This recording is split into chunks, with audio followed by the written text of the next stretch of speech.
नमस्कार सभी संस्कृत सुधियों का, संस्कृत अनुरागियों का मेरे YouTube चैनल संस्कृत साहित्य में स्वागत और अभिनंदन है।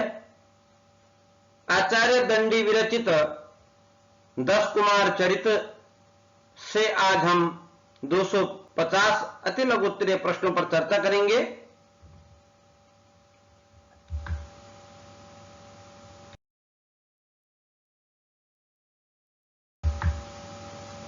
महाकवि दंडी विरचित 10 कुमार चरित एक गद्य काव्य है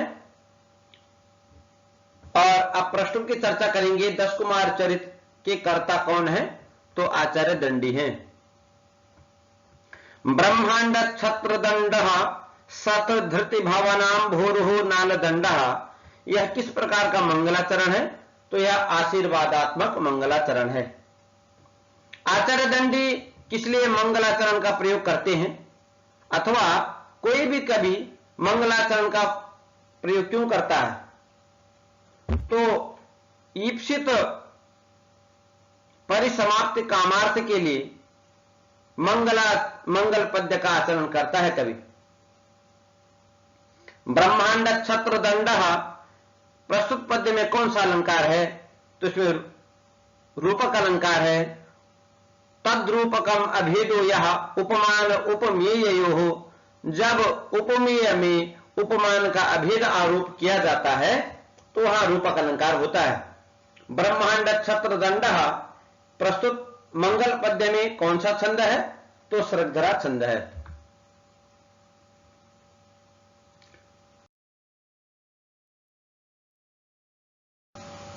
त्रिविक्रम इति पदस्य, इस पद का क्या अर्थ है? तो 3 क्रम है पाद प्रक्षेप जिसके, ऐसा वह त्रिविक्रम, और त्रिविक्रम का भाव ही क्या है? त्रैविक्रम। त्रिविक्रम कौन है? तो भगवान वामन है। अगला प्रश्न है वामन का चरण दंड क्या करे? तो पद्य की पंक्ति है श्रेयस्त्रय विक्रमस्ते वितरत विबुधाम द्विषणाम काल दंड। वह त्रिविक्रम का चरण दंड, भगवान वामन का चरण दंड श्री को वितरण करे। त्रिविक्रम किसके लिए श्रेय प्रदान करे? तो आप सभी के लिए ते, यह जो पद है ये तुभ्यम, तुम्हारे लिए, सामाजिकों के लिए। वामन का चरण दंड शत्रुओं के लिए कैसा है? तो द्वेषणाम कालदंड, दोषियों के लिए, शत्रुओं के लिए यह वामन का चरण दंड किसकी तरह है? कालदंड की तरह है। अगला प्रश्न है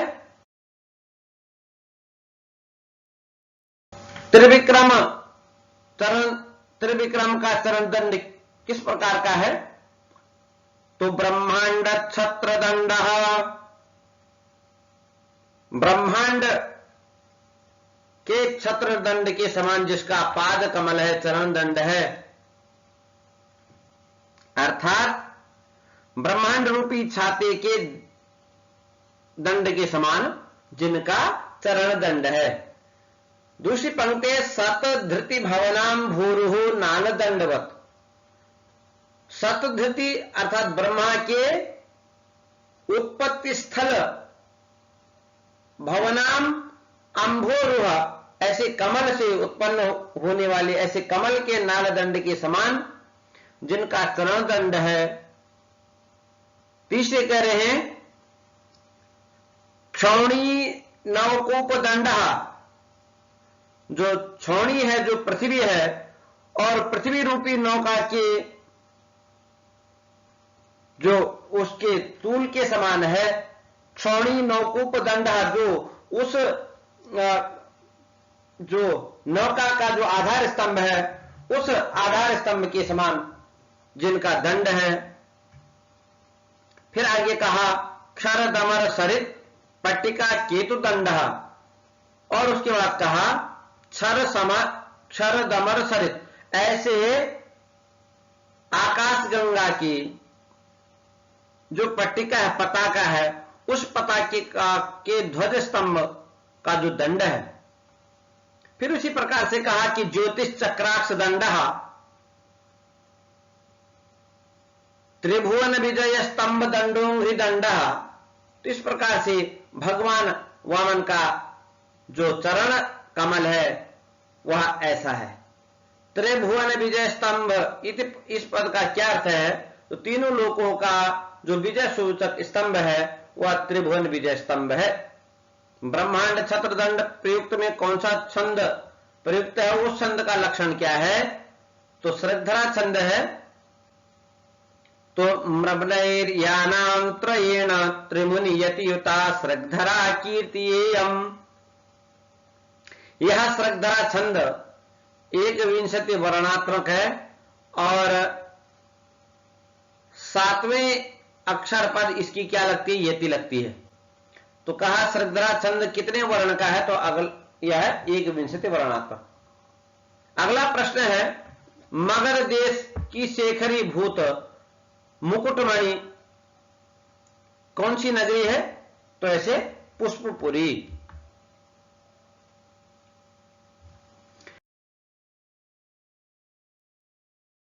मगध देश का स्वरूप किस प्रकार का है?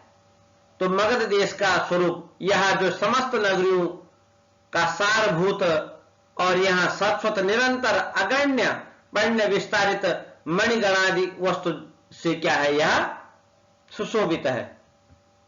पुष्पपुरी नगर का राजा कौन है? तो पुष्पपुरी नगरी का राजा राजहंस है। पुष्पपुरी वर्तमान में किस नाम से प्रसिद्ध है? तो पुष्पपुरी पटना के नाम से प्रसिद्ध है।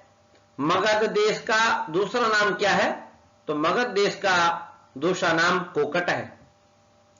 पुष्पपुरी नगर के सैनिक किस प्रकार के हैं?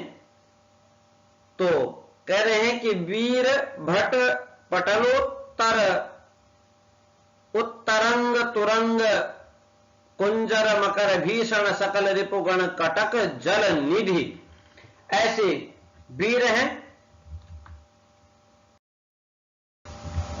पुरंदर का निवास स्थान कहां है? तो पुरंदर अर्थात इंद्र का निवास स्थान अमरावती है, अर्थात स्वर्गलोक। अमरावती के वन का नाम क्या है? तो नंदन वन। कवि अमरावती अर्थात स्वर्गलोक की तुलना किसके साथ करता है? तो आचार्य दंडी पुष्पपुर अमरावती के साथ पुष्पपुरी नगर की तुलना करता है। राजहंस के सौंदर्य का स्वरूप किस प्रकार का है? तो यह अनेक कंदर्प के सौंदर्य को क्या करता है? उसके सौंदर्य का दलन करता हुआ यह राजहंस है। राजहंस क्या करता है? तो यह अनवरत याग दक्षिणा रक्षित शिष्ट विशिष्ट विद्या संभार भासुर भूसुरा निकरह, यह जो अनवरत निरंतर यह यज्ञ करता है, दक्षिणा से रक्षित शिष्ट विशिष्ट विद्वानों, ऐसे विद्वान ब्राह्मणों का क्या करता है? पूजन किया करता है। राजहंस की पत्नी का नाम क्या है? तो वसुमती। राजहंस की पत्नी वसुमती किस प्रकार की है? तो देखो, सुमति है, लीलावती कुल शेखर मणि रमणी वसुमती। यह ललित है, ललित ललामों में भी यह कुल शेखर मणि है। या ऐसे सुंदरियों के कुल के शेखर की जो मणि है, शिरस्थ जो मणि है, ऐसी रमणीय है वह वसुमती। वसुमती का जो मुख मदन है वो किस प्रकार का है? तो ऐसा प्रेम का आकर ऐसे चंद्रमा और जिसके अरविंदों ने, जिसके आंख ने अरविंदों को जीत लिया, तिरस्कृत कर दिया, ऐसा बदन। वसुमती का अधर बिंब किस प्रकार के हैं? तो यह पथिक हृदय दलन करवाला प्रवालश्चाधार बिंबम, यह पथिक के हृदय का दलन करने वाला, पथिक को अपनी ओर आकर्षित करने वाला प्रवाला, ऐसे प्रवाल का आधार बिंब है। वसुमती के पयोधर किस प्रकार के हैं? तो यह पूर्ण कुंभ की तरह उसके दोनों पयोधर हैं। मगधेश्वर राजहंस किसके साथ चिरकाल तक सुख का अनुभव करता है? तो मगधेश्वर राजहंस वसुमती के साथ चिरकाल तक सुख का अनुभव करता है। राजहंस की सभा में कितने अमात्य थे? तो 3 अमात्य हैं। अगला प्रश्न है, राजहंस के 3 अमात्य कौन से थे? तो पहला है धर्मपाल, दूसरा पद्मोद्भव और तीसरा है शीतवर्मा।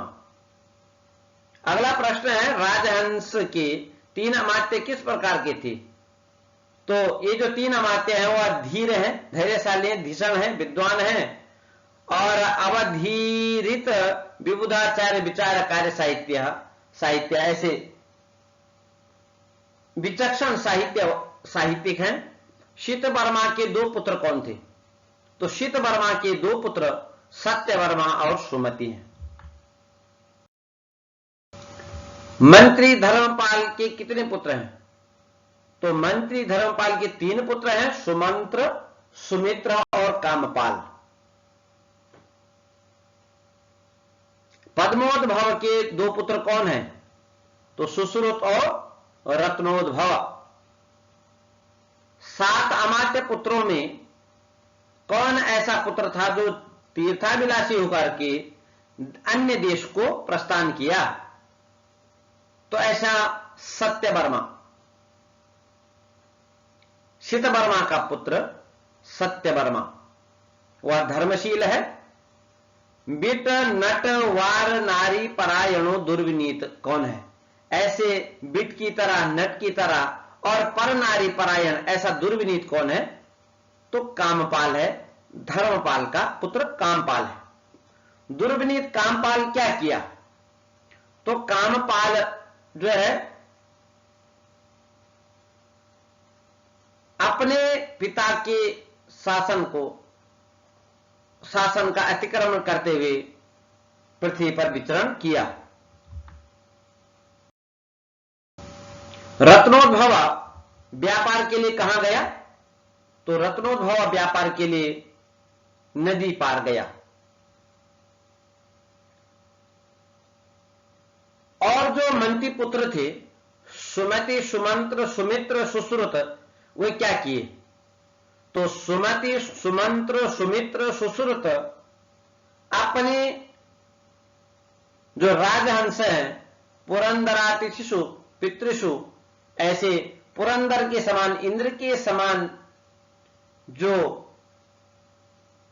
राजा राजहंस हैं उनके अतिथि भूत होकर के, उनके सभा पंडित होकर के अपने पिता के भाव कार्य को संभाला। मालवेश्वर कौन है? तो मालवेश्वर मानसार है। मगधेश्वर राजहंस चतुरंगिणी सेना बल के साथ क्या किया? तो मगधेश्वर राजहंस ने मगध नायक ने मालवेश्वर मानसार के आग्रह संग्राम करके मानस को पर आरोहण किया। जब मगधेश्वर मानसार पर आक्रमण किया तब मानसार क्या किया?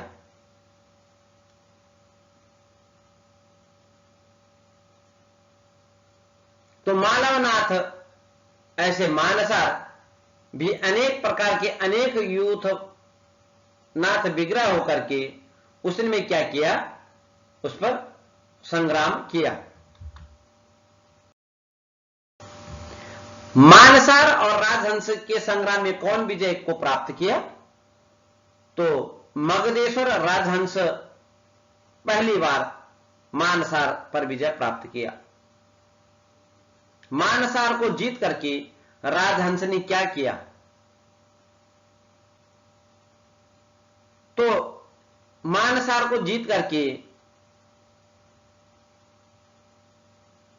राजहंस ने रत्नाकर समुद्र मेखला पर्यंत तक वह शासन करता हुआ नारायण की सेवा किया। और जो मानसार को जो जीता था पुनः मालव का राज्य मानसर को ही दे दिया। वसुमती ने स्वप्न में क्या देखा? तो वसुमती स्वप्न में देखती है और उसे आकाशवाणी होती, कल्पवल्ली फलम आपनुहि। कल्पवल्ली फलम आपनुहि इस स्वप्न के बाद क्या होता है? तो इसके बाद जो है वसुमती पुष्पतुल्य गर्भ को धारण करती है। अगला प्रश्न है, वसुमती के पुष्पतुल्य गर्भ धारण के बाद राजहंस क्या किया? तो वसुमती के गर्भ धारण के बाद राजा राजहंस अपने मित्र मंडल को बुला करके और रानी वसुमती का सीमंतोत्सव किया। नृप की आज्ञा से द्वारपाल किसको अपने साथ लेता है? किसको अपने साथ लाता है? तो राजा की आज्ञा से द्वारपाल किसी यति सन्यासी को अपने साथ लाता है। राजहंस यति को देकर के क्या करता है? तो यति को देकर के कहता है कि अरे तपस्वी, देश देशांतर को घूमते हुए आपने वहां क्या देखा, वह सब आप कहिए। अगला प्रश्न है, यति ने राजहंस के प्रति राजहंस को क्या कहा? तो जो यति है वह मालवाधिपति मानसार के वृतांत को कहता है। अगला प्रश्न है, मानसार किसकी आराधना करके गदा को प्राप्त किया? तो मानसार ने महाकाल भगवान शिव की उपासना करके एक अनश्वर गदा को भगवान शिव से प्राप्त किया। अगला प्रश्न है, गदा को प्राप्त करके मानसार क्या चाहता है? तो मानसार राजहंस को पर आक्रमण करना चाहता है। राजहंस मंत्रियों के कथन को सुनकर क्या करता है? तो मगधाधिपति या मगधेश राजहंस मंत्रियों के कथन को सुन करके संग्राम करने का विलासी संग्राम युद्ध करने की इच्छा रखता है। अगला प्रश्न है, मानसार के प्रवेश के बाद मंत्री क्या करते हैं? तो मानसार जब राजहंस के ऊपर चढ़ाई करता है तो राजहंस मंत्री जो होते राजहंस को मना करके असाध्य रूपों के साथ विंध्याटवी के मध्य में राजमहिषी जो रानियों के साथ मूल बलेन कृत्वा उनको कुछ सैनिकों के साथ विंध्याटवी में भेज करके और यह युद्ध करते हैं। मगधेश्वर राजहंस के ऊपर गदा प्रहार किसने किया? इसका उत्तर है मालवाधिपति मानसार ने। अगला प्रश्न है, मालवनाथ ऐसे मानसार मगध को जीत करके कहां बैठा या कहां शासन किया? तो मानसार ने मगध को जीत करके और मगध की राजधानी पुष्पपुरी पर शासन किया। वसुमती को अभिलक्षित कर ज्योतिषी कहा किंवदंती, ऐसे भविष्य दर्शन करने वाले क्या कहते हैं? तो ज्योतिषी कहते हैं कि हे वसुमती, सार्वभौम का अभिराम ऐसा सुकुमार सुंदर कांति वाला कुमार आपके उदर में होगा।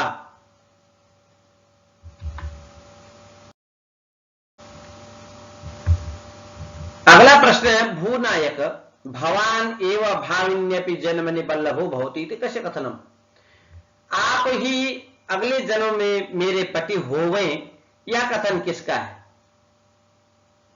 तो यह कथन वसुमती का है, और यह कथन तब कहती है वसुमती जब वह मरने को उद्यत होती है, राजहंस नहीं मिलता है, और इस प्रकार की वह तब वचन करती है। वसुमती के आश्वासन के बाद राजहंस क्या करता है?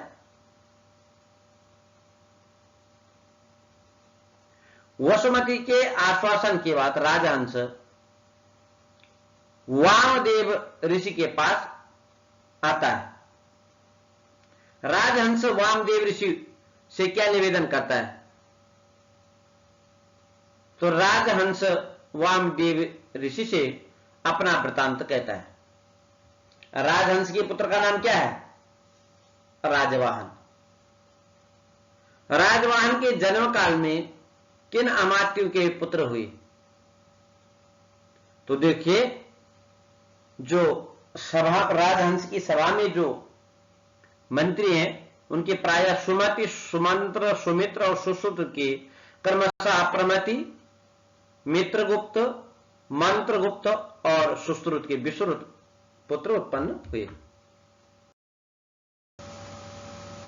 अगला प्रश्न है, राजवाहन मंत्री पुत्र आत्ममित्रों के साथ क्या करता है? आत्ममित्रई। तो राजवाहन मंत्री पुत्र ऐसे अपने मित्रों के साथ बाल केली क्रीड़ा करता है। मिथिला का अधिपति कौन है? तो प्रहार वर्मा। मगध राज के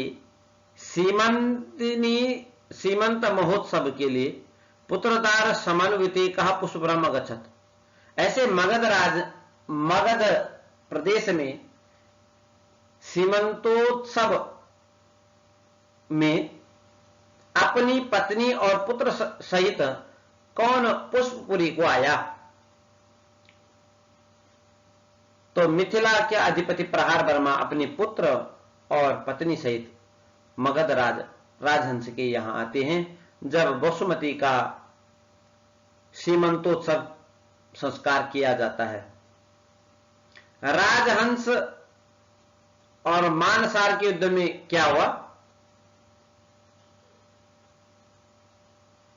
तो यह प्रहार वर्मा कहता है कि राजहंस और मानसार के युद्ध में जो जीता हुआ मानसार है उसने मुझ प्रहार वर्मा को भी सेना सहित बंदी बना दिया।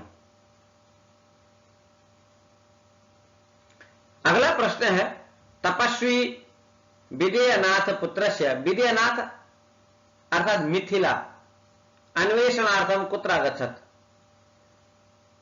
तपस्वी विदेयनाथ के पुत्र के अन्वेषण के लिए कहां जाता है? तो चंडिका मंदिर में जाता है। अगला प्रश्न है, तपस्वी किरात श्रेष्ठ से क्या कहता है? तपस्वी कहता है कि अहम वृद्ध ब्राह्मण, इस घोर वन में मैं पथभ्रष्ट होकर के किसी पुत्र को देख रहा, अपने पुत्र को खोज रहा हूं, अन्वेषण कर रहा हूं। ब्राह्मण के अगला प्रश्न है, ब्राह्मण के कथन को सुनकर किरात श्रेष्ठ क्या कहता है? तो ब्राह्मण के कथन के बाद किरात श्रेष्ठ कहता है कि हे द्विजोत्तम, कोई यहां पर है, वह कौन है, किसका पुत्र है, यह मैं तो नहीं चाहता हूं, तो यदि यह है तो उसको ग्रहण कीजिए। अगला प्रश्न है, प्रहार वर्मा के पुत्र का नाम क्या है? तो उपहार वर्मा। जब राजहंस तीर्थ स्नान के लिए जाता है तो वह क्या देखता है? तो वह एक सबरी महिला को देखता है, सबर वंश में उत्पन्न होने वाली एक महिला को देखता है जिसके हाथों में राजगुण संपन्न बालक होता है। अगला प्रश्न है, वह सबरी राजा से क्या कहती है?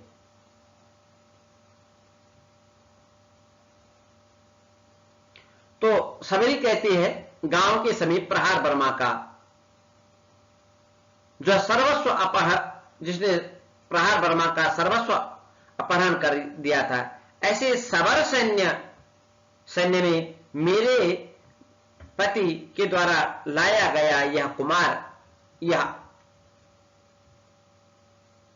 और ऐसा कहकर के वह राजा को वह बालक अर्पित करती है। प्रहार वर्मा के द्वितीय पुत्र का नाम क्या है? तो उपहार वर्मा। अगला प्रश्न है, वामदेव ऋषि के शिष्य का नाम क्या है? वामदेव ऋषि के शिष्य का नाम सोम शर्मा है। सोम शर्मा राजा के पूर्व में किसको लाता है?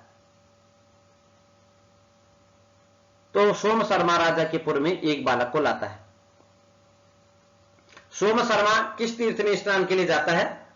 तो सोम शर्मा स्नान के लिए राम तीर्थ में जाता है। काल यवन नामक द्वीप में कौन रहता है? तो काल यवन नामक द्वीप में कालगुप्त नामक धनाढ्य वैश्य वर रहता है। कालगुप्त नाम के पुत्र का नाम क्या है? कालगुप्त के पुत्री का नाम क्या है?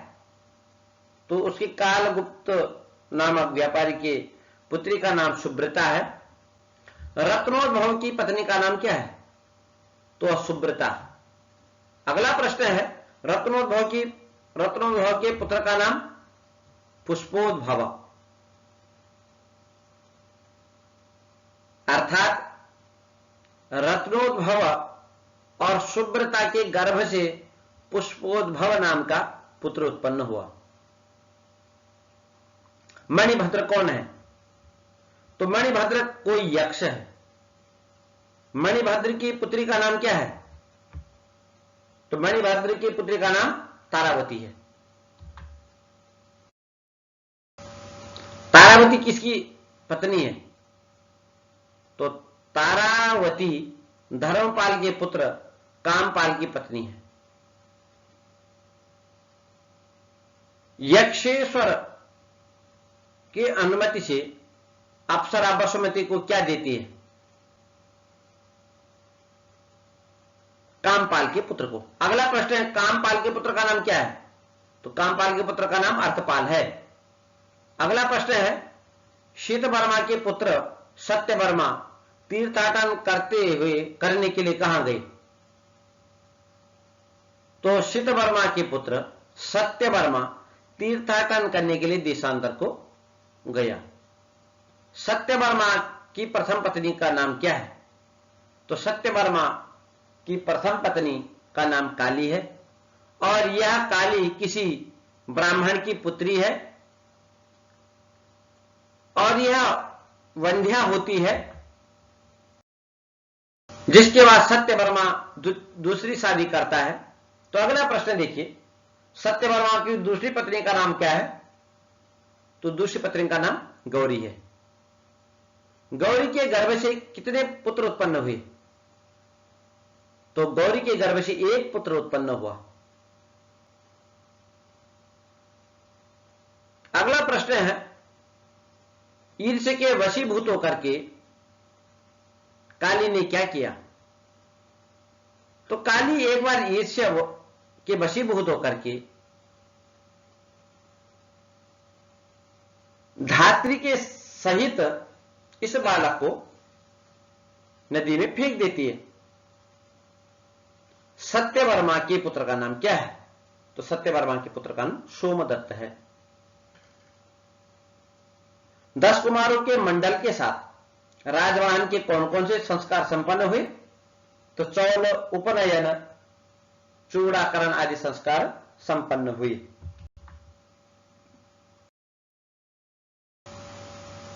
दस कुमार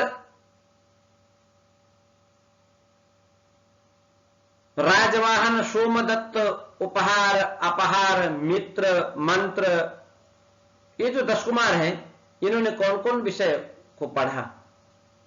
तो इन्होंने लिपि ज्ञान, षडंग, वेद समुदाय को पढ़ा, काव्य को पढ़ा, नाटक आदि विषयों को पढ़ा। 10 कुमार चरित्र के प्रथम उच्छ्वास का नाम क्या है? तो इसके प्रथम उच्छ्वास का नाम कुमारोत्पत्ति वर्णन है, अतः कुमारोत्पत्ति नाम का है प्रथम उच्छ्वास है। द्वितीय उच्छ्वास के आरंभ में किसका संवाद प्राप्त होता है? वो तो वामदेव और राजहंस का संवाद प्राप्त होता है। अगला प्रश्न है, वामदेव राजा को क्या उपदेश देता है? तो वामदेव द्वितीय उच्छ्वास के आरंभ में कहता है कि ये जो आपका पुत्र है, इसको दिग्विजय का यह समय है इसका, अतः सहचर समेतस्य नूनम हितस्य दिग्विजयारंभ समय इस राजवाहन, इस राजवाहन का ये जो समय है वह दिग्विजय का समय है।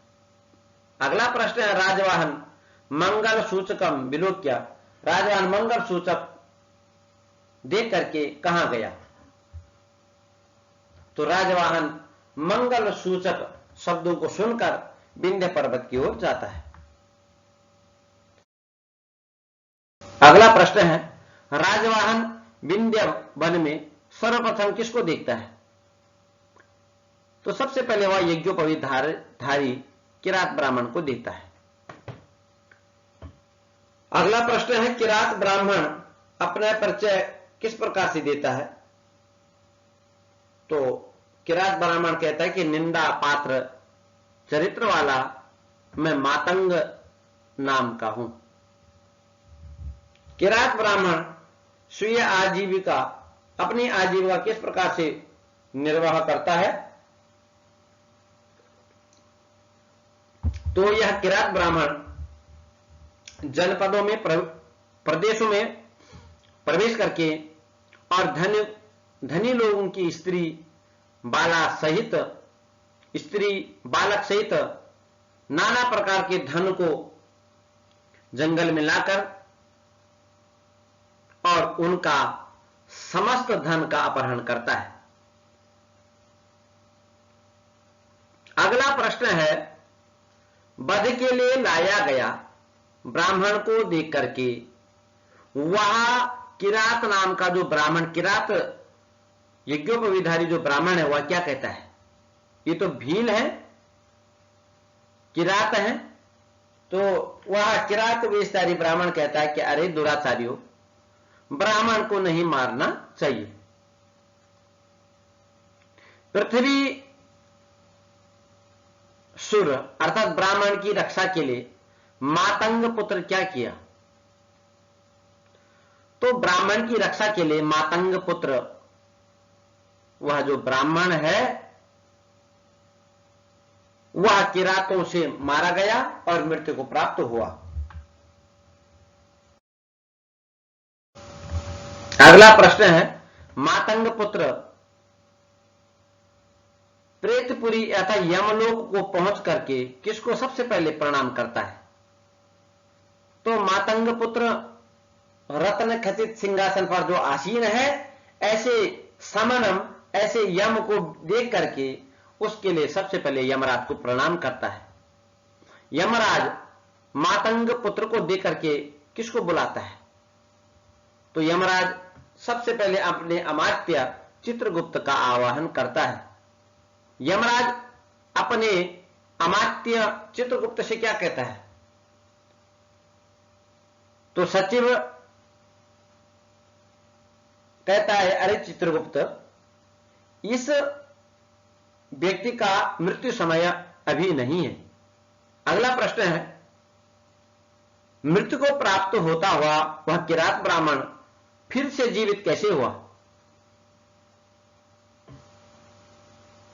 तो यमराज अपने सचिव चित्रगुप्त से यहां पर कहता है, यद्यपि एक तो इसका समय मृत्यु समय आया नहीं है, दूसरी बात है कि यह निंदित चरित्र वाला होता हुआ भी इसने महिषुर के निमित्त अपना जीवन दिया, अतः इसको पुनः जीवित कर दिया जाए, क्योंकि उसने ब्राह्मण के लिए अपने जीवन को समाप्त किया, इसलिए इसको पुनः जीवित किया जाए। चित्रगुप्त मातंग पुत्र को क्या उपदेश देता है? तो चित्रगुप्त मातंग पुत्र को समस्त यातनाओं को दिखा करके और उसको धर्माचरण का उपदेश देता है। अगला प्रश्न है, मातंग पुत्र को लिपि ज्ञान कौन कराया? तो ब्राह्मण कराया। किरातकृत संसर्ग बंधु वर्ग को छोड़ करके मातंग क्या करता है? तो किरातकृत संसर्ग और बंधु वर्ग को छोड़ करके मातंग जो है भगवान शिव की आराधना करता है। और मातंग जो है वह किरातकृत संसर्ग को और बंधु वर्ग को छोड़ करके कहां रहता है? तो वह अपने बंधु वर्ग को छोड़ करके, और जिसका कलंक दूर हो गया, जिसने अपने कलंक को दूर कर दिया है, ऐसे दूर किसी वन में वह निवास करता है। मातंग एकांत में राजवाहन से क्या कहता है? तो मातंग कहता है कि मेरे को एक सपना हुआ। कैसा सपना हुआ? गौरीपति ही भगवान भोलेनाथ ने स्वप्न में मेरे सामने आकर मेरे से कहा। अगला प्रश्न है, गौरीपति भगवान भोलेनाथ ने मातंग से क्या कहा? तो गौरीपति भोलेनाथ ने कहा कि दंडकारण्य की गुहा में से एक रास्ता निकलता है और उस गुहा से आप अंदर जाएंगे तो वहां एक मणि मिलेगी, और उस मणि को प्राप्त करके जब प्राप्त हो जाएगी तो पाताल लोकधीश्वरेण भवता भवितव्यम, आप जो है पाताल लोक के अधीश्वर होंगे। अगला प्रश्न है, आप पाताल लोक के अधीश्वर होंगे, यह कहां लिखा हुआ है? तो यह ताम्रपत्र पर लिखा हुआ था। अगला प्रश्न है, साधना विलासी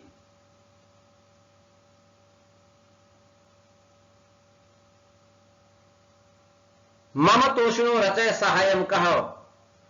साधना विलासी मेरी तुम क्या करो? सहायता करो। ऐसा कौन कहता है? तो ऐसा मातंग राजा से कहता है कि आप मेरी सहायता करो। मातंग के निवेदन को सुनकर के राजवाहन क्या कहता है? तो मातंग के वचन को, निवेदन को सुनकर के राजवाहन कहता है मित्र ठीक है, और ऐसा करके राजवाहन मित्र वर्ग को छोड़ करके, उनको अपने मित्र वर्ग को छोड़ करके और उसके साथ, मातंग के साथ दूसरे वन को चला जाता है।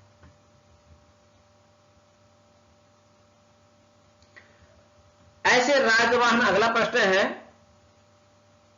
एक वीर लोकेशु एक वीरेण, लोक में जो एक वीर है, ऐसे एक वीर राजवाहन के द्वारा रक्षित किया हुआ मातंग कहां गया?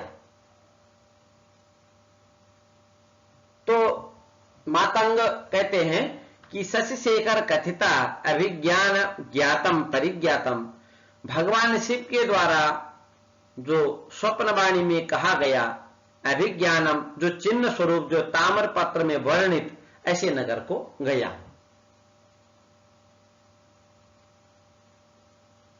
अगला प्रश्न है, समिधा आज्य समुज्ज्वलिते, ऐसे समिधा घी से जो प्रज्वलित जो अग्नि है, उस अग्नि में कौन अपने शरीर को शांत करके, देह को स्वाहाकार करके दिव्य शरीर को धारण किया? तो मातंग। अगला प्रश्न है, दिव्य शरीर को प्राप्त करके मातंग के समीप किस प्रकार की कन्या प्राप्त हुई? तो वह कन्या कैसे? मणिमय मंडन मंडिता सकल लोक ललना कुल ललाम भूत कन्या, ऐसे परम सुंदरी कन्या। मणिरत्नादि विभूषिता कन्या, ऐसे रत्न मणिरत्ना से विभूषित कन्या मातंग को क्या प्रदान की? तो ऐसे मातंग को एकम उज्ज्वल मणि प्रदान की। अवनि सुरोत्तमाया मणिमेकम उज्ज्वलाकारम प्रदत्तवती। मणि को लेकर के मातंग क्या पूछता है? तो मणि को स्वीकार कर मातंग उस सुंदरी से कहता है कि कातम तुम कौन हो? तो इसी में आगे का प्रश्न है कि कातम इति कथनस्य अनंतरम कन्या किम कथयति। जब मातंग पूछता है कि तुम कौन हो, तो इसके उत्तर में वह कहती है कि अहम असुरोत्तम नंदिनी कालिंदी नाम, मैं असुरों में उत्तम, ऐसे कालिंदी मेरा नाम है। असुरोत्तम कहा हतवान, असुरोत्तम को कौन मारा? तो भगवान विष्णु।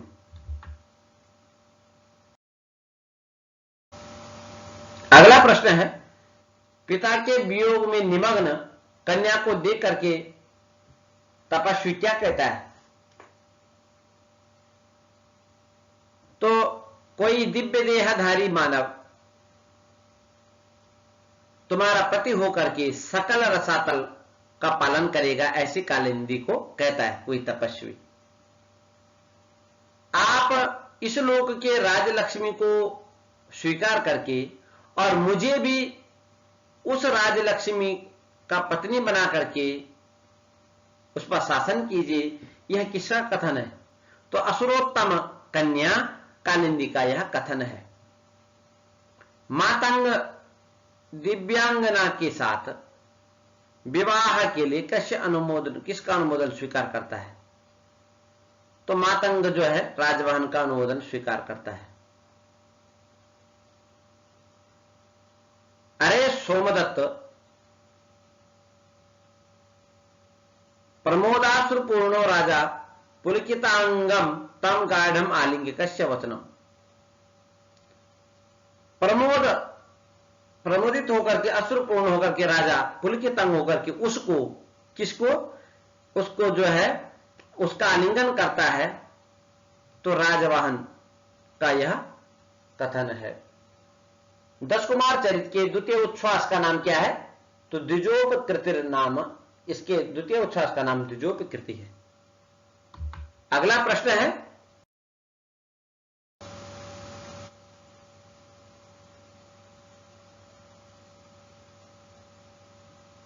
एतावन्तं कालम कस्मिन् देशे केन प्रकारेण स्थायी भवता कुत्र गम्यते तरुणिकेयम, यह कथन किसका है? तो राजा राजहंस सोमदत्त से पूछता है, यह कौन है? कौन, किस देश, किस प्रकार से वह रहे, कहां जा रहे हो, और यह तरुणी कौन है? तृतीय उच्छ्वास के प्रारंभ किस कथन से होता है? तो सोमदत्त के कथन से होता है। सोमदत्त जंगल के जल को पीते हुए क्या देखता है? तो सोमदत्त एक रत्न को देखता है। रत्न को देख करके, रत्न को लेकर के सोमदत्त कहां गया? तो मणि को लेकर के सोमदत्त मंदिर में गया। अगला प्रश्न है, सोमदत्त मंदिर में क्या देखता है? तो सोमदत्त मंदिर में एक ब्राह्मण को देखता है।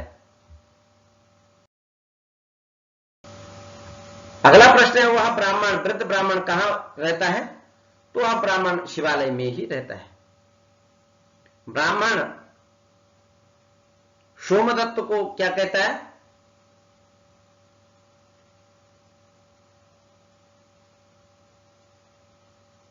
तो ब्राह्मण कहता है कि हे महाभाग, शुतान एतान, उसके सामने बहुत सारे बच्चे हैं, तो वह कहता है कि हे महाभाग, शुतान एतान मात्र हीनान अनेक रूपाये है, ये जो मेरे सामने जो ये बालक हैं, दीनहीन जो बालक है, उनका मैं किसी प्रकार से अनेक उपायों से रक्षा करता हुआ इदानीम अस्मिन कुदेशे, इस कुदेश में, इस वन में भिक्षा मांग करके इनका भरण पोषण करता हूं। वृद्ध ब्राह्मण के वृतांत को सुनकर सोमदत्त क्या पूछता है?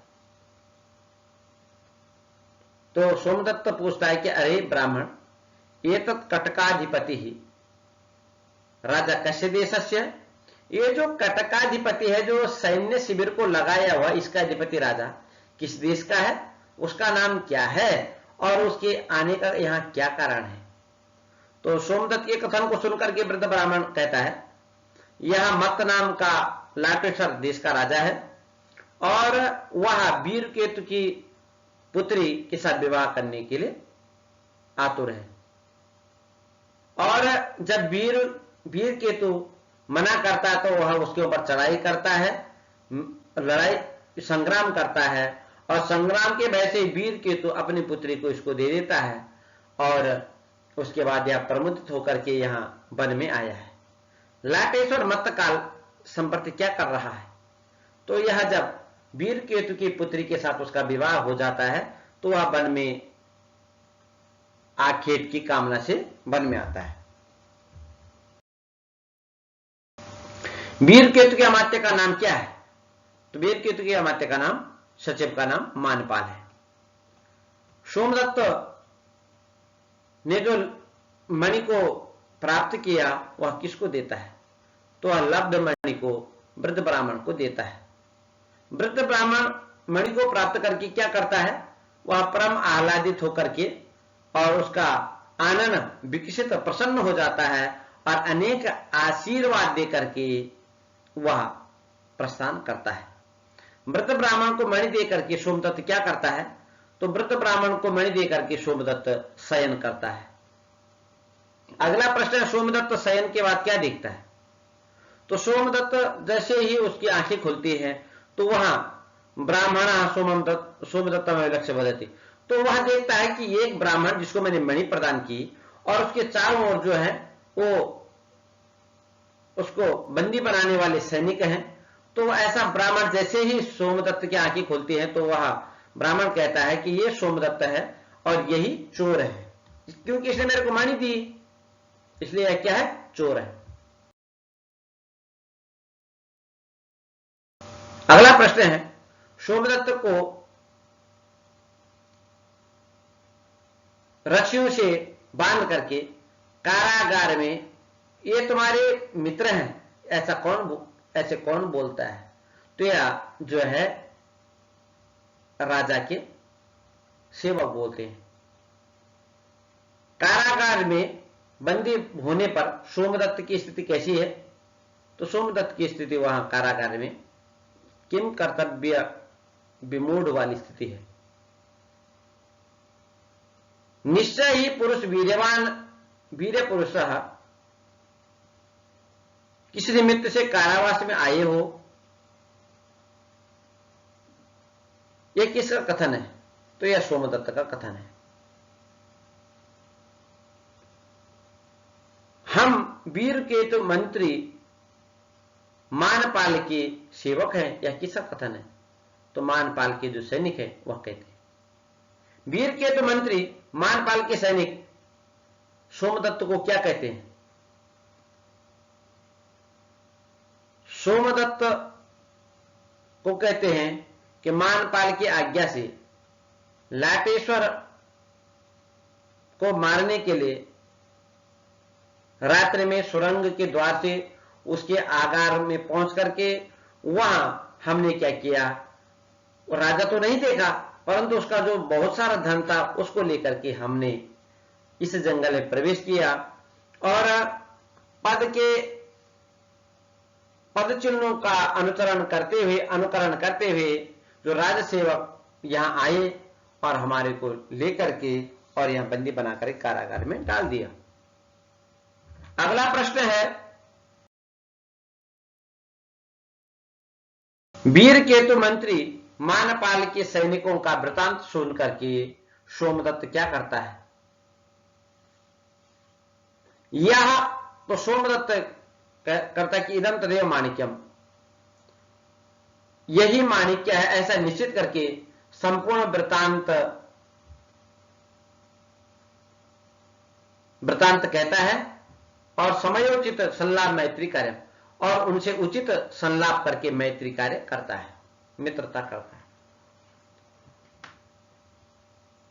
लाटस्थ सैनिकान मणिम दत्ता सोमदत्ता किम कर, लाटस्थ सैनिकों को मणि देकर के सोमदत्त क्या करता है, तो वह अर्धरात्रि में अपने बंधनों को तोड़ करके मानपाल के शिविर में प्रवेश करता है।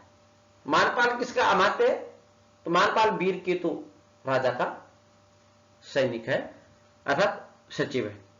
सोमदत्त मानपाल के शिविर को जब जाता है तब मानपाल क्या करता है, तो वह अपने सेवकों को सोमदत्त के कुलाभिमानी वृतांत और उसके पराक्रम को बताता है। अगला प्रश्न है, सोमदत्त का मानपाल के शिविर में आने के बाद क्या होता है। तो जैसे ही सोमदत्त मानपाल के शिविर में आता है वैसे ही लाटपति कहता है कि चोर वीरा मदीया बहुत न अप्रत्य भवता सैन्य शिविर तानर्पया। वह लाटपति कहता है कि अरे मानपाल अर्थात वीर केतु को अभिलक्षित करके कहता है कि तुम्हारे जो वीर हैं वह चोर हैं, उन्होंने मेरे बहुत से धन को लूटा है और जो लूटा है वह सैन्य शिविर में है और उसको मेरे को लौटा दो। तो लाटपति के सैनिकों के कथन के बाद क्या होता है, तो सैनिक के कथन को सुनकर के, सैनिक की बात को सुनकर के मानपाल कहता है कि कौन सा लाटपति और कैसी उसकी मैत्री। जब लाट सैनिक मानपाल के कथन को कहते हैं तब क्या हुआ, तो मानपाल सैनिक लाटपति सैनिकों के साथ, मानपाल के सैनिकों का लाटपति सैनिकों के साथ युद्ध हुआ। लाटाधीश्वर का वध कौन किया, तो सोमदत्त ने किया। लाटपति के वध के बाद सोमदत्त क्या किया, तो लाटपति के वध के बाद सोमदत्त संपूर्ण सैनिकों को, उसके संपूर्ण सैनिकों पर विजय प्राप्त करके लाट के जो अश्वगज थे उनको अपने पास ले आया। मत्तकाल के वध के बाद जो लाटपति है वही है मत्तकाल नाम का उसका नाम है, और मत्तकाल के वध को शुरू करके वीर केतु क्या किया, तो वीर केतु बड़ा प्रसन्न होता है और सोमदत्त कहता है कि वह वीर केतु वह कन्या मुझे प्रदान करता है। वीर केतु कन्या को देकर के क्या करता है, तो वीर केतु अपनी कन्या का विवाह के बाद और सोमदत्त को ही राज्य अभिषिक्त कर देता है। अगला प्रश्न है, सोमदत्त के वृतांत को सुनकर के राजवाहन क्या करता है, तो राजवाहन अपने भाग्य की निंदा करता हुआ अपने वृतांत को कहता है। राजवाहन पुष्पोद्भव का मिला, तो जब राजवाहन अपने वृतांत को सोमदत्त के पास कह रहा होता है ना, तो तब जो है पुष्पोद्भव उनको मिल जाता है। राजवाहन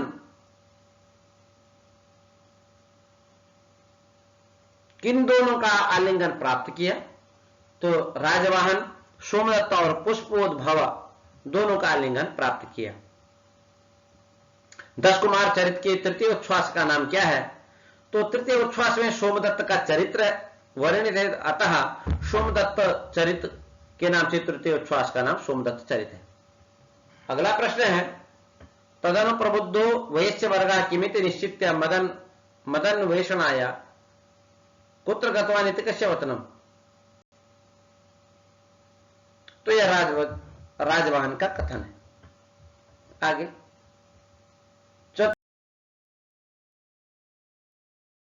चतुर्थोच्छ्वास के प्रारंभ में किसका वचन होता है, तो यह पुष्पोद्भव के कथन से प्रारंभ होता है।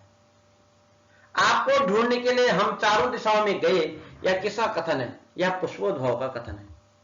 राजवाहन को ढूंढ करके पुष्पोद्भव क्या देखता है, तो राजवाहन को ढूंढते समय वह देखता है पुष्पोद्भव कि गगन तल से, आकाश से और एक प्रबल वेग से एक पुरुष गिरता हुआ, ऐसे को वह देखता है। गिरते हुए पुरुष को देख करके और उसको जगा करके पुष्पोद्भव उससे को क्या पूछता है, तो सबसे पहले वह जल की छींटे मारता है, शिशिरोपचारेण विभुदेव उसको उठाता है और भृगु पतन कारण पृच्छति, और वह आकाश से अर्थात जो प्रपात है उससे गिरने का कारण पूछता है। तो अगला प्रश्न, पुष्पोद्भव के वचन को सुनकर के वह गिरता हुआ पुरुष क्या कहता है? तो वह जो गिरता हुआ पुरुष कहता है कि मैं मगध का अधिपति अमात्य पुष्पोद्भव का पुत्र हूं और मेरा नाम क्या है? रत्नोद्भव है। रत्नोद्भव व्यापार के लिए कहां गया था? तो इसमें रत्नोद्भव काल्यवन देश में व्यापार के लिए गया। काल्यवन देश में रत्नोद्भव क्या किया? तो वह काल्यवन देश में वह किसी व्यापारी की कन्या के साथ विवाह किया। आते समय रत्नोद्भव के जो नाव थी वो कहां गई? तो जब वह व्यापार करके अपने राज्य में आ रहा था, मगध क्षेत्र में आ रहा था, तो उसकी जो नाव थी वह समुद्र में निमग्न हो गई। अगला प्रश्न, भार्या के वियोग में भग्न मन वाला रत्नोद्भव कहां गया? तो भार्या के वियोग में भग्न मन वाला रत्नोद्भव किसी तपस्वी के आश्रम को गया। तपस्वी के आश्रम में रत्नोद्भव कितने वर्ष वहां बिताया? तो 16 वर्ष वहां बिताया।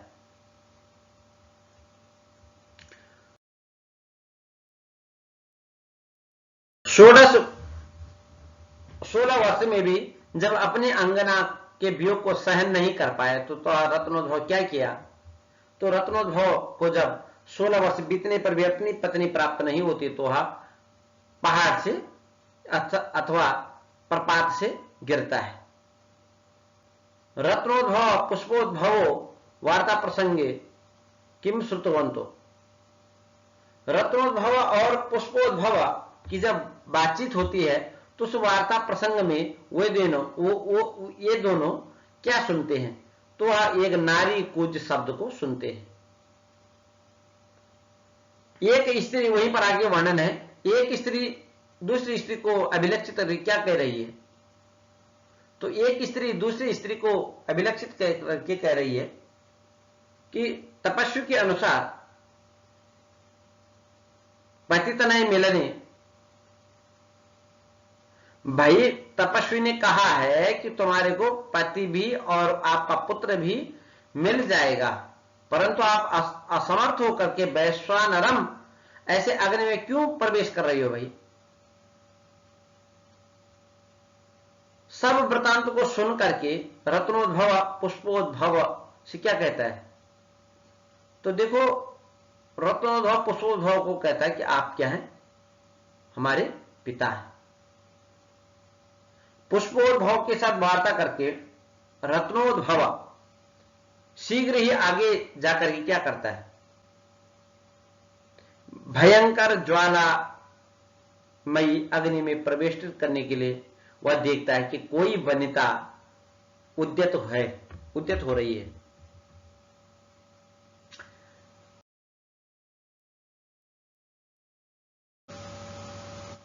अनल से दूर करके रत्नोद्भव वृद्धा को किसके पास लाया? तो अनल से दूर करके रत्नोद्भव वृद्धा को पिता के समीप लाया। कहा, तुम कौन हो? कहां से आई हो? ऐसा कहने के बाद वृद्धा क्या कहती है? तो वह वृद्धा कहती है कि मैं तो धात्री हूं, मैं किसी व्यापारी की पुत्री सुब्रता और रत्नोद्भव के साथ नदी पार कर रही थी और नदी पार करते समय दुर्भाग्य से जो नाव थी वह जल में निमग्न हो गई। रत्नोद्भव कहां गया यह पता नहीं है। सुब्रता और मैं किसी तरह से ना पार लग गई। पूर्ण गर्भा जो सुब्रता है वह कहां पुत्र को उत्पन्न की? तो जंगल में। वृद्ध के कथन को सुन करके रत्नोद्भव क्या करता है? तो वृद्धा के कथन को सुन करके रत्नोद्भव कहता है कि यह मेरी मां है सुब्रता। मगधेश राजहंस कहां रहता है? यह किसका कथन है? यह पुष्पोद्भव का कहना है।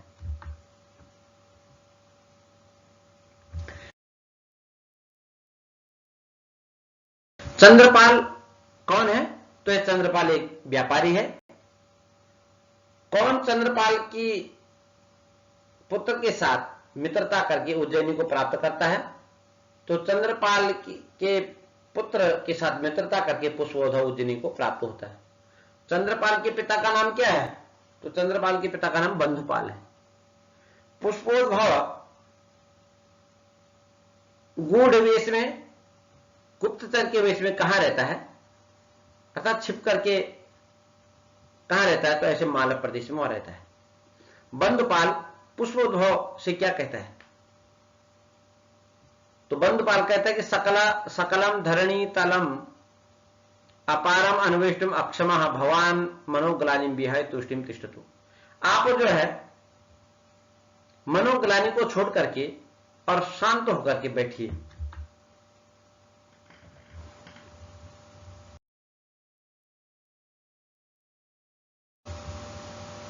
अब यहां पर आगे प्रश्न है कि व्यापारी की पुत्री को देकर के पुष्पोद्भव के मन की स्थिति कैसी हुई? तो उस बणिक पुत्री बालचंद्रिका के लावण्य को देकर के पुष्पोद्भव अधीर हो जाता है, उसके प्रति आसक्त हो जाता है। पुष्पोद्भव क्या चाहता है? तो पुष्पोद्भव बणिक जो पुत्री है, और बणिक पुत्री कौन? बंधुपाल की पुत्री बालचंद्रिका को प्राप्त करना चाहता है। पुष्पोद्भव बंधुपाल की पुत्री को कैसे देखता है? कहां देखता है? तो वह पुष्पोद्भव बंधुपाल की पुत्री बालचंद्रिका को एक सरोवर के तीर में चिंताग्रस्त देखता है, और वह दीन वदन है, और मन मनोरथ एक भूमि, उसके मनोरथ की एक भूमि है, अर्थात पुष्पोद्भव उसी को चाहता है। तो ऐसे बालचंद्रिका को वह देखता है। अगला प्रश्न, हे सुमुखी, आपके मुख का जो अरविंद है उसकी दीनता का कारण क्या है? यह कौन कहता है? तो यह पुष्पोद्भव का कथन है। बंधुपाल की पुत्री बालचंद्रिका पुष्पोद्भव को क्या कहती है? तो बंधुपाल की पुत्री बालचंद्रिका पुष्पोद्भव से कहती है कि मालवा का अधीश्वर मानसार के वृद्ध होने से वह अपने पुत्र को युवराज पद पर अलंकृत करता है। इसमें आगे वर्णन है, चंडवर्मा दारुवर्मा कौन है? तो यह मानसार के बहन के पुत्र हैं। चंडवर्मा और दारुवर्मा किस प्रकार के हैं? तो यह कुत्सित कर्म वाले हैं। अगला प्रश्न है, चंडवर्मा दारुवर्मा को भूपालन में तथा पृथ्वी पालन में नियुक्त करके कौन तप करने के लिए राजगिरी यक्षगिरी को प्राप्त हुआ, कुबेर गिरी को प्राप्त हुआ? तो मानसार का पुत्र। चंडवर्मा क्या करता है? तो चंडवर्मा शत्रु रहित शासन करता है ऐसे पृथ्वी पर। दारुवर्मा क्या करता? चंडवर्मा के शासन का अतिक्रमण कर परस्त्री विमर्श और परद्रव्य हरण आदि को कार्य करता है। दारुवर्मा किस प्रकार का कुत्सित कर्म करता है? यह जब पुष्पोद्भव ने उससे पूछा बालचंद्रिका से, तो वह बालचंद्रिका कहती है कि वह इस प्रकार का कुत्सित कर्म करता है कि वह एक बार मेरे को देख करके और पूर्व मेरे साथ रमण करने को उद्यत हुआ। बालचंद्रिका की मनोपीड़ा को सुनकर के पुष्पोद्भव क्या करता है? तो बालचंद्रिका की पीड़ा को सुनकर के दारू वर्मा को मारने का उपाय सोचता है। कौन? पुष्पोद्भव। अरे सुंदर, ऐश्वर्यवान, क्रूर कर्म को करने वाले दारू वर्मा को आप ही मार सकते हो, यह किसका वचन है? तो बंधुपाल की पुत्री चंद्रिका का यह कथन है। दारू वर्मा को कौन मारा? तो पुष्पोद्भव मारा। बालचंद्रिका से अधिष्ठित घोर यक्षिण दारू वर्मा निहन्यते कैसे वचनम। देखो यहां पर पुष्पोद्भव ने छल के द्वारा दारू वर्मा को मार दिया और फिर जो वहां राज्य सिंहासन में जो और भी आए हुए थे उनको कहा कि बालचंद्रिका पर जो घोर यक्ष, बालचंद्रिका के सिर पर जो घोर यक्ष बैठा हुआ है उसके द्वारा दारू वर्मा को मारा गया। उसने दारू वर्मा को मार दिया। अगला प्रश्न है, 10 कुमार चरित्र के चतुर्थ उच्छ्वास का नाम क्या है? तो ये पुष्पोद्भव चरितम है। इसमें संपूर्ण उच्छ्वास में पुष्पोद्भव का चरित्र दिया गया है। अगला प्रश्न है, पंचमोच्छ्वास का प्रारंभ में कवि क्या वर्णन करता है? तो इसमें सबसे पहले वसंत ऋतु का वर्णन। मानसार की पुत्री का नाम क्या है? तो अवंती सुंदरी। अवंती सुंदरी की प्रेषकी कौन है? बालचंद्रिका। मन से उत्पन्न होने वाले कामदेव को कौन अर्चन करती है? तो अवंती सुंदरी और बालचंद्रिका।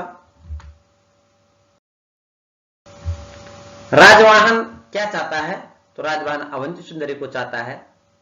कामदेव किसके शरीर को कर्पूर पराग से निर्माण करता है?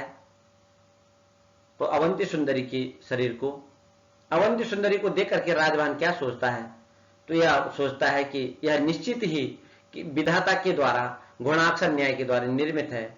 गुणाक्षर न्याय ये होता है कि कदाचित गुण जो है किसी वस्तु पर लगता है और वह कई ऐसी आकृतियां के देता है, हमेशा नहीं होता है। तो ऐसे परम सुंदरी है कि हो सकता है कि कई विधाता के द्वारा ऐसा गुणाक्षर न्याय के द्वारा निर्मित हो। राजवाहन के कथा प्रसंग में अवंती सुंदरी क्या करती है? तो राजवाहन के कथा प्रसंग में अवंती सुंदरी विरह वेदना से पीड़ित होकर के और कृष्ण पक्ष की चंद्रिका के समान क्षीणता को प्राप्त होती है। अवंती सुंदरी कथा प्रसंग में कवि किस रस का वर्णन करता है? तो इस अवंती सुंदरी कथा के प्रसंग में आचार्य दंडी विप्रलंब श्रृंगार का वर्णन करते हैं। विद्येश्वर कौन है? तो विद्येश्वर एक ऐन्द्रजालिक है। मैं ऐन्द्रजालिक बलपूर्वक मानसार को मोहित करके और उसकी तनया के साथ तुम्हारा विवाह कर दूंगा। यह कौन कहता है? यह ऐन्द्रजालिक ही कहता है। नरसिंह और हिरण्यकशिपु के वितरण को कौन दिखाता है? तो वह ऐन्द्रजालिक ही सभी लोगों को मोहित करके और नरसिंह और हिरण्यकशिपु के वितरण को दिखाता है। अवसान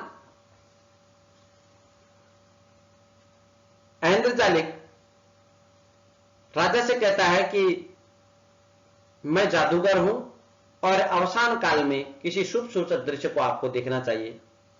तो ऐसा कौन कहता है? ऐसा ऐन्द्रजालिक कहता है। अवंती सुंदरी के साथ राजवाहन का विवाह कौन कराया? तो ऐन्द्रजालिक ही कराया। पंचमोच्छ्वास का नाम क्या है? तो अवंती सुंदरी परिणय। क्षौणी एवं नौ तस्या कुपदंड अत्र को अलंकार है। तो यहां पर रूपक अलंकार है। 10 कुमार चरित्र को कितने भागों में विभक्त है? तो पूर्व पीठिका, चरित्र भाग और उत्तर पीठिका। 10 कुमारों के नाम कौन कौन से? तो राजवाहन, सोमदत्त, पुष्पोद्भव, अपहार, उपहार, अर्थपाल, प्रमति, मित्रगुप्त, मंत्रगुप्त और पिशुर। राजवाहन किसके पुत्र हैं? तो राजहंस के। सोमदत्त किसके पौत्र हैं? तो राजहंस के अमात्य सिद्धवर्मा के। सोमदत्त किसके पुत्र हैं? तो सत्यवर्मा के। पुष्पोद्भव किसके पौत्र हैं? तो पद्मोद्भव के। और पुष्पोद्भव किसके पुत्र हैं? तो रत्नोद्भव के। अपहार वर्मा किसके पुत्र हैं? तो प्रहार वर्मा। उपहार भी किसके पुत्र हैं? प्रहार वर्मा के। अर्थपाल किसके पौत्र हैं? तो धर्मपाल के। अर्थपाल किसके पुत्र हैं? तो कामपाल के। प्रवृत्ति किसके पौत्र हैं? तो शीतवर्मा के। प्रवृत्ति किसके पुत्र हैं? सुमति के पुत्र हैं। मित्रगुप्त किसके पौत्र हैं? तो धर्मपाल के। मित्रगुप्त किसके पुत्र हैं? सुमंत्र के। मंत्रगुप्त किसके पौत्र हैं? तो धर्मपाल के। और यह किसके पुत्र हैं? मंत्रगुप्त किसके पुत्र हैं? तो सुमित्र के पुत्र हैं। विश्रुत किसके पौत्र हैं? तो यह पद्मोद्भव के हैं। पद्मोद्भव के पौत्र विश्रुत हैं। विश्रुत किसके पुत्र हैं? तो सुश्रुत के पुत्र विश्रुत। छठे उच्छ्वास में किसका चरित्र है? तो मित्रगुप्त का है। सप्तम में मंत्रगुप्त का है और अष्टम में विश्रुत का चरित्र दिया गया।